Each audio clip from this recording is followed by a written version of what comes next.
പ്രജിൻ, നമ്മൾ പറഞ്ഞതുപോലെ നിയമസഭാ തെരഞ്ഞെടുപ്പിൽ സംസ്ഥാനത്ത് മികച്ച പോളിംഗ് ആണ്. ഏറ്റവും ഒടുവിലത്തെ വിവരം അനുസരിച്ച് 49.37% പേർ ഇതിനോടകം വോട്ട് രേഖപ്പെടുത്തിയിട്ടുണ്ട്. കനത്ത വേനൽ ചൂടിലും പല ബൂത്തുകളിലും വോട്ടേഴ്സിന്റെ നീണ്ട നിരയാണ്. വൈകിട്ട് 6 മണിവരെയാണ് വോട്ട് രേഖപ്പെടുത്താനുള്ള അവസരം ഉണ്ടാവുക. ഷഫീദ് റാവുത്തർ തിരുവനന്തപുരത്ത് നിന്നും, വിപിൻ സി വിജയൻ കൊച്ചിയിൽ നിന്നും, ദീപക് ധർമ്മടം കോഴിക്കോട് നിന്നും ചേരുന്നു വിവിധ മേഖലകളിലെ പോളിംഗ് ശതമാനവുമായി. ആദ്യം ഷഫീദ് റാവുത്തറിലേക്ക്. ഷഫീദ്, എന്താണ് തെക്കൻ കേരളത്തിന്റെ ഒരു പൾസ്? അതോടൊപ്പം തന്നെ എല്ലാവരും വോട്ട് ചെയ്യാൻ കൂട്ടമായി എത്തുന്നു ഈ ഉച്ചവരെ എന്നുള്ളതാണ് മനസ്സിലാക്കാൻ കഴിയുന്നത്. 49% കടന്നു, 50-ലേക്ക് ഇപ്പോൾ എത്തുകയാണ് പോളിംഗ് ശതമാനം മൊത്തത്തിൽ കേരളത്തിൽ. എന്താണ് തെക്കൻ കേരളത്തിന്റെ സ്ഥിതി?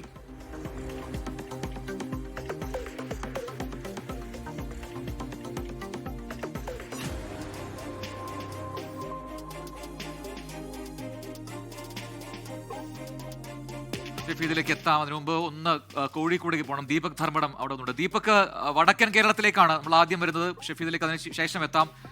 കൃത്യമായി അവിടെ വോട്ട് രേഖപ്പെടുത്താൻ കൂട്ടമായും കുടുംബമായും ഒക്കെ ആൾക്കാർ എത്തുന്നു എന്നാണ് ആദ്യ മണിക്കൂറുകളൊക്കെ വന്ന റിപ്പോർട്ടുകൾ. ഇപ്പോൾ 50% കടന്നു കേരളത്തിലെ പോളിംഗ് ശതമാനം ആകെ എന്ന റിപ്പോർട്ട് കൂടി വരുമ്പോൾ എന്താണ് വടക്കൻ കേരളത്തിന്റെ സ്ഥിതി? പ്രജിൻ, വടക്കൻ കേരളം അല്പം മുകളിലാണ്. അതായത് സംസ്ഥാന ശരാശരി 49% പോളിംഗ് ആണ് എങ്കിൽ വടക്കൻ കേരളത്തിലേക്ക് എത്തുമ്പോൾ അത് 52%-ത്തിലധികത്തിലേക്ക് മാറുന്നു. ഞാനിപ്പോൾ നിൽക്കുന്നത് വടകര നഗരസഭയ്ക്ക് കീഴിലുള്ള വീരഞ്ചേരിയിലെ ബൂത്തിലാണ്. വീരഞ്ചേരിയിലെ 134-ാം ബൂത്തിൽ ആകെയുള്ള വോട്ടർമാരുടെ എണ്ണം 815 ഇതിൽ 425 വോട്ടുകൾ ഒരു 10 മിനിറ്റ് മുമ്പ് പോൾ ചെയ്ത് കഴിഞ്ഞു. ഇപ്പോൾ ഇവിടെ ഒരു 5 പേര് ഞാൻ വന്നതിന് ശേഷം പോൾ ചെയ്തു. അതായത് 430ഓളം വോട്ടുകൾ പോൾ ചെയ്ത് കഴിഞ്ഞു. 52% മുകളിലേക്ക് ഈ ബൂത്തിലെത്തി. ഇത് തന്നെയാണ് വടക്കേ മലബാറിൻ്റെ പൊതുചിത്രം. നമ്മൾ ഇന്ന് ധർമ്മടം മണ്ഡലം, അതുപോലെ തന്നെ അഴീക്കോട് മണ്ഡലം, തലശ്ശേരി മണ്ഡലം, ഇങ്ങനെ വിവിധ മണ്ഡലങ്ങളിലൂടെ യാത്ര ചെയ്തപ്പോഴെല്ലാം കണ്ടത് രാവിലെ മുതൽ വലിയ ഒരു പോളിംഗ് ശതമാനത്തിലേക്ക് ഉയരുന്ന കാഴ്ചയാണ്. പോളിംഗ് തുടങ്ങുന്നതിന് മുമ്പ് തന്നെ സ്ത്രീകൾ ഉൾപ്പെടെയുള്ള വയോവൃദ്ധർ ഉൾപ്പെടെയുള്ളവർ ക്യൂ നിന്ന് വോട്ട് ചെയ്യുന്നു. എന്താണ് മനസ്സിൽ ഒളിപ്പിച്ചതെന്നറിയില്ല. ഒരു വലിയ കനത്ത പോളിംഗ് നമ്മൾ കാണുകയാണ്. ഒരുപക്ഷെ സംസ്ഥാനത്തെ റെക്കോർഡ്, നേരത്തെ ഉണ്ടായിരുന്ന റെക്കോർഡും അതിനുശേഷം വന്ന സർക്കാരും നമ്മൾ കണ്ടതാണ്. അതിൻ്റെ തനിയാവർത്തനമാകുമോ അല്ലെങ്കിൽ അതിനേക്കാളും അപ്പുറം ശതമാനം കൂടുമോ എന്നുള്ളതാണ് ഈ പാതി നേരം പിന്നിടുമ്പോൾ നമുക്ക് തോന്നുന്നത്. കാരണം വലിയ നിരയിൽ സ്ത്രീകൾ വോട്ടർമാരായി എത്തുന്നു. അതുപോലെ തന്നെ പ്രായം ചെന്നവർ രാവിലെ തന്നെ, സാധാരണ ഉച്ചയൂണ് കഴിഞ്ഞൊരു മയക്കവും കഴിഞ്ഞാണ് പ്രായം ചെന്നവരെയൊക്കെ നമ്മൾ പോളിംഗ് ബൂത്തിൽ കാണാറുള്ളത്. നമ്മുടെ മുൻകാല തെരഞ്ഞെടുപ്പ് അനുഭവം അങ്ങനെയാണ്, പോളിംഗ് അനുഭവം. പക്ഷേ എന്നാൽ 6 മണിക്ക് തന്നെ വന്ന് ക്യൂ നിന്ന് 7 മണിക്ക് ആദ്യ വോട്ട് ചെയ്യാൻ ശ്രമിക്കുന്നവരെ നമ്മൾ പല സ്ഥലങ്ങളിൽ കണ്ടു, പല സ്ഥലങ്ങളിൽ നിന്നുള്ള വിവരങ്ങൾ അറിഞ്ഞു. അങ്ങനെ നോക്കുമ്പോൾ പൊതുവിൽ പോളിംഗ് ശതമാനം ഉയരാനുള്ള സാധ്യതകളാണ് ഈ പാതി നേരം തിരഞ്ഞെടുപ്പിന്റെ വോട്ടെടുപ്പ് പിന്നിടുമ്പോൾ നമുക്ക് കാണുന്നത്. പ്രജിൻ, ശരി, എന്നാലും മലബാർ ഒരു പണത്തൂക്കം മുന്നിലാണെന്നാണ് ദീപക് ധർമ്മടം റിപ്പോർട്ട് ചെയ്യുന്നത്. എന്തായാലും നമുക്ക് തെക്കൻ കേരളത്തിലേക്ക് കൂടെ പോകാം. അവിടെ ഷഫീദ് റാവുത്തറുണ്ട്. Shafeed, good afternoon. തെക്കൻ കേരളത്തിലെ ഒരു ട്രെൻഡ് എങ്ങനെയാണ്? എത്രയധികം പുതിയ വോട്ടേഴ്സിനെ പോളിംഗ് ബൂത്തിലേക്ക് എത്തിക്കാമോ എന്നുള്ള ശ്രമങ്ങൾ നടക്കുന്നു? ഈ കന്നി വോട്ടേഴ്സിന്റെ ഒരു വരവ് എങ്ങനെയാണ്? ഒപ്പം തന്നെ ദീപക് ധർമ്മടം പറഞ്ഞതുപോലെ തന്നെ പ്രായമുള്ള വോട്ടേഴ്സ് അവരും കൂടുതലായി എത്തുന്നുണ്ടെന്ന് പറയുന്നു. ഈ 6.25 മണിക്കൂർ പിന്നിടുമ്പോൾ പകുതിയോളം ആൾക്കാർ വോട്ട് ചെയ്ത് കഴിഞ്ഞു എന്ന് പറയുമ്പോൾ കേരളം എന്തോ മനസ്സിൽ നനച്ചിട്ടുണ്ട് എന്ന് കരുതണോ?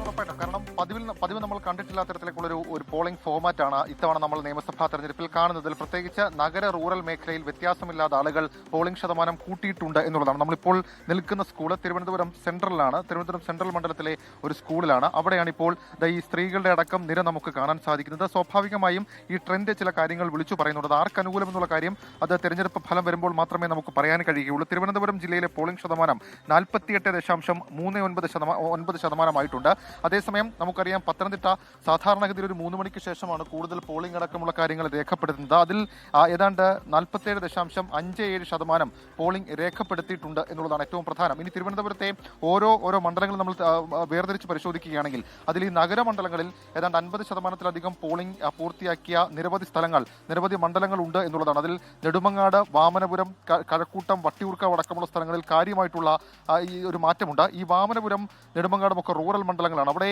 ഈ നെടുമങ്ങാട് 51.6% പോളിംഗ് 1/10 വന്ന കണക്കിനനുസരിച്ച് പറയുന്നുണ്ട്. രണ്ടാമത്തേത് കഴക്കൂട്ടം മണ്ഡലമാണ്. കഴക്കൂട്ടത്ത് 51.49, അതേപോലെ വട്ടിയൂർക്കാവിൽ 51.52 പോളിംഗ് രേഖപ്പെടുത്തിയിട്ടുണ്ട്. നേമത്തും അരുവിക്കരയിലും 50 പിന്നിട്ടുണ്ട്. നേമത്ത് 51.02, അരുവിക്കരയിൽ 50.35 പോളിംഗ് രേഖപ്പെടുത്തി. കാട്ടാക്കടയിലും 51.18. അങ്ങനെ 1, 2, 3, 4, 5, 6 മണ്ഡലങ്ങളിലാണ് 50%-ലധികം പോളിംഗ് ശതമാനം കൂടിയത് എന്നുള്ളത് തിരുവനന്തപുരത്ത് ഒരു പൊതു ട്രെൻഡ് തിട്ടപ്പെടുത്തുന്നതിന് കാരണമാകുന്നുണ്ട്. സാധാരണഗതിയിൽ ഈ സംസ്ഥാനം പിടിക്കണമെങ്കിൽ സാധാരണ പറയാറ് തിരുവനന്തപുരവും കൊല്ലവും പിടിക്കണമെന്നാണ്. ആ രീതിയിൽ അങ്ങനെ ഒരു പോളിംഗിലെ വർധനവ് അത് ആർക്ക് ഗുണകരമാകും എന്നുള്ളതാണ് ഏറ്റവും ശ്രദ്ധേയമായിട്ടുള്ള കാര്യം. മാത്രമല്ല ഇതിൽ എടുത്തു പറയേണ്ടത് തിരുവനന്തപുരത്തെ ഒരു കാര്യം പരിശോധിക്കുകയാണെങ്കിൽ ശക്തമായിട്ടുള്ള ത്രികോണ മത്സരം നടക്കുന്ന പല മണ്ഡലങ്ങളിലും 50%-ന് മുകളിലേക്ക് പോളിംഗ് ശതമാനം ഉയർന്നിട്ടുണ്ട് എന്നുള്ളത് ഇവിടുത്തെ ഒരു ട്രെൻഡ് സൂചിപ്പിക്കുന്നുണ്ട്. ഞാൻ നേരത്തെ സൂചിപ്പിച്ചതുപോലെ കഴിഞ്ഞ തവണയൊക്കെ നേമത്ത് നമുക്ക് ഇങ്ങനൊരു ട്രെൻഡ് കാണാൻ കഴിയില്ല. പക്ഷേ ഇത്തവണ അത് 1 മണിയോട് അടുക്കുമ്പോൾ അതിന്റെ പകുതിയിലധികം ആളുകൾ പോളിംഗ് രേഖപ്പെടുത്തി എന്നുള്ളതാണ് ഇതിൽ ഏറ്റവും പ്രധാനപ്പെട്ട കാര്യം. മാത്രമല്ല ഈ പറയുന്ന നേമത്ത് മാത്രമല്ല, കഴക്കൂട്ടത്ത്, വട്ടിയൂർക്കാവിൽ, അരുവിക്കരയിലടക്കം 50%-ന് മുകളിലേക്ക് കാര്യങ്ങൾ പോയിട്ടുണ്ട്. സാധാരണഗതിയിൽ ഈ 3 to 6 ആണ് ഒരു ഹൈ ടൈം എന്ന് പറയുന്നത്. സാധാരണ ഈ വോട്ട് ചെയ്യാൻ വേണ്ടി കൂടുതൽ ആളുകൾ ബൂത്തിലേക്ക് എത്തുന്ന ഒരു സമയമാണ്. അവിടേക്ക് എത്തുമ്പോൾ അവിടെ സാധാരണഗതിയിൽ നമ്മൾ കാണുന്ന ഒരു കാഴ്ച എന്ന് പറയുന്നത് 3 മണിക്കും 6 മണിക്കും ഇടയിൽ തിരുവനന്തപുരത്തിന്റെ പല മേഖലകൾ തിരിച്ചുകൊണ്ട് കാര്യമായിട്ടുള്ള ആളുകൾ പോളിംഗ് ബൂത്തിലേക്ക് എത്തുന്നതാണെങ്കിൽ ഇത്തവണ അങ്ങനെയല്ല.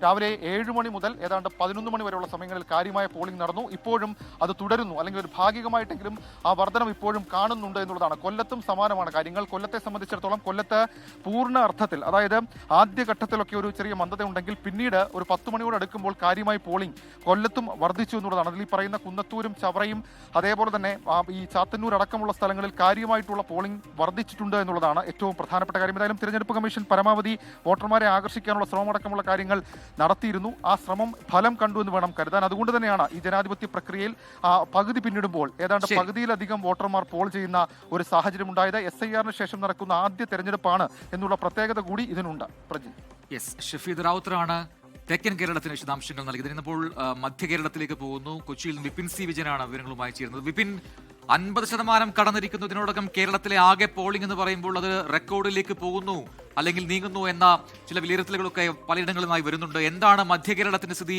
ഏതൊക്കെ മണ്ഡലങ്ങളിലാണ് കനത്ത പോളിംഗ്? ഇപ്പോൾ വിപിൻ ഉള്ളത് എവിടെയാണ്?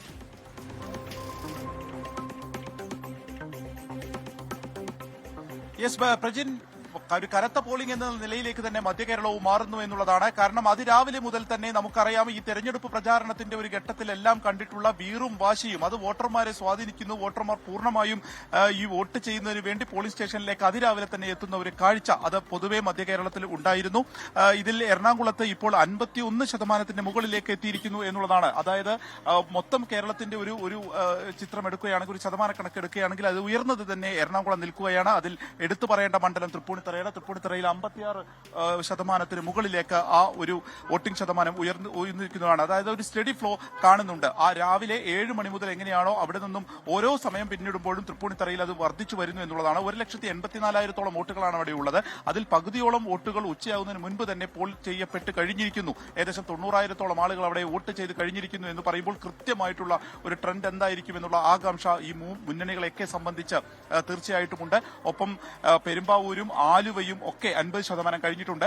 എറണാകുളത്തെ ഒരു കണക്കെടുത്തു കഴിഞ്ഞാൽ 9 മണ്ഡലങ്ങൾ ഇതിനോടകം തന്നെ 50%-ന് മുകളിലേക്ക് പോയിരിക്കുന്നു എന്നുള്ളതാണ്. മറ്റ് അനിഷ്ട സംഭവങ്ങളൊന്നും, അതായത് വലിയൊരു അനിഷ്ട സംഭവങ്ങളൊന്നും ഉണ്ടായിട്ടില്ല എന്നുള്ളതും ഇപ്രാവശ്യത്തെ ഈ തെരഞ്ഞെടുപ്പ് ഒരു ഉച്ചയോട് അടുക്കുമ്പോൾ വളരെ സമാധാനപരമാണ് എന്നുള്ളതും വളരെ ശ്രദ്ധേയമായിട്ടുള്ള കാര്യമാണ്. സാധാരണഗതിയിലൊക്കെ നമ്മൾ കാണുന്ന അതിരാവിലെ തന്നെ ആദ്യത്തെ ഒരു മണിക്കൂറിൽ തന്നെ ഒരുപാട് വോട്ടിംഗ് യന്ത്രങ്ങൾ കേടുവരുന്നു. അതിനുശേഷം ആളുകളുടെ നീണ്ട നിര എന്നുള്ളതായിരുന്നു. പക്ഷെ വളരെ സുഗമമായിട്ടാണ് ഇപ്രാവശ്യത്തെ ഒരു പ്രവർത്തനം ആദ്യ മണിക്കൂറുകളിലൊക്കെ തന്നെ നടന്നത് എന്നുള്ളതും പ്രധാനമായിട്ടുള്ള ഒരു കാര്യമാണ്. എങ്കിലും ചില സ്ഥലങ്ങളിലൊക്കെ പ്രശ്നങ്ങൾ ഉണ്ടായിരുന്നു. പക്ഷെ അവ പെട്ടെന്ന് പരിഹരിക്കാനും സാധിച്ചു. കുറച്ചെങ്കിലും ഒരു അനിഷ്ട സംഭവം ഉണ്ടാവുന്നത് തൃശ്ശൂരിലാണ്. തൃശ്ശൂരിൽ വടക്കാഞ്ചേരിയിൽ അവിടെ ഹോം വോട്ടിൽ ഒരു കള്ളവോട്ട് നടന്നു എന്നുള്ള ഒരു പരാതി വരുന്നു. അത് ഒരു ചെറിയ വാക്ക് തർക്കത്തിലേക്കും സംഘർഷാവസ്ഥയിലേക്കും വടക്കാഞ്ചേരിയിൽ മാറുന്നു.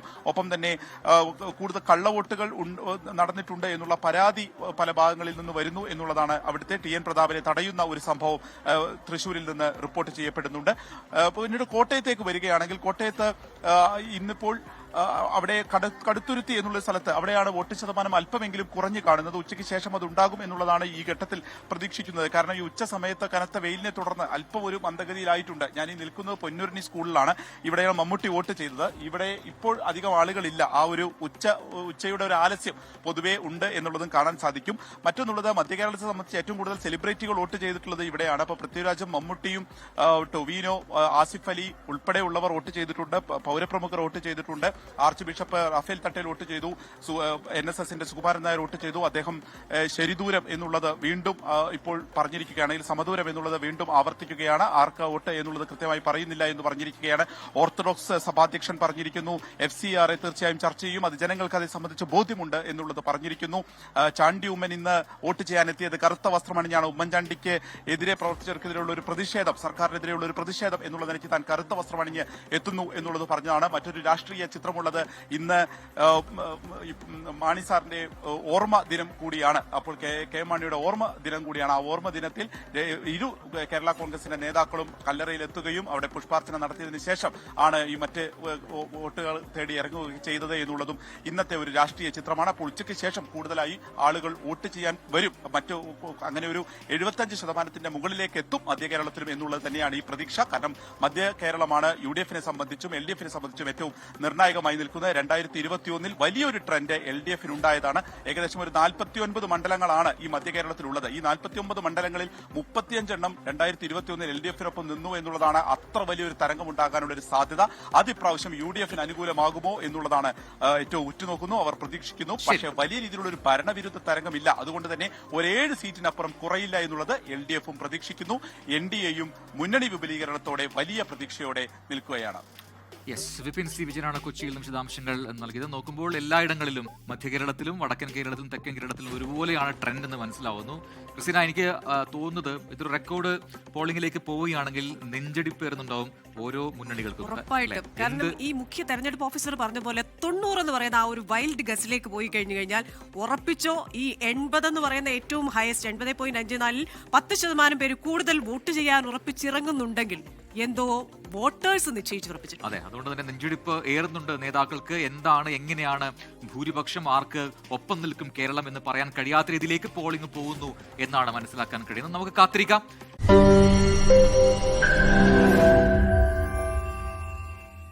ലോകത്തെവിടെയായാലും ഏത് സമയത്തും 24 വാർത്തകളും ഓഗ്മെന്റഡ് റിയാലിറ്റി പാക്കേജുകളും എക്സ്പ്ലെയിനറുകളും വിശദമായി കാണാൻ ഞങ്ങളുടെ YouTube ചാനൽ നിങ്ങൾക്ക് സബ്സ്ക്രൈബ് ചെയ്യാം.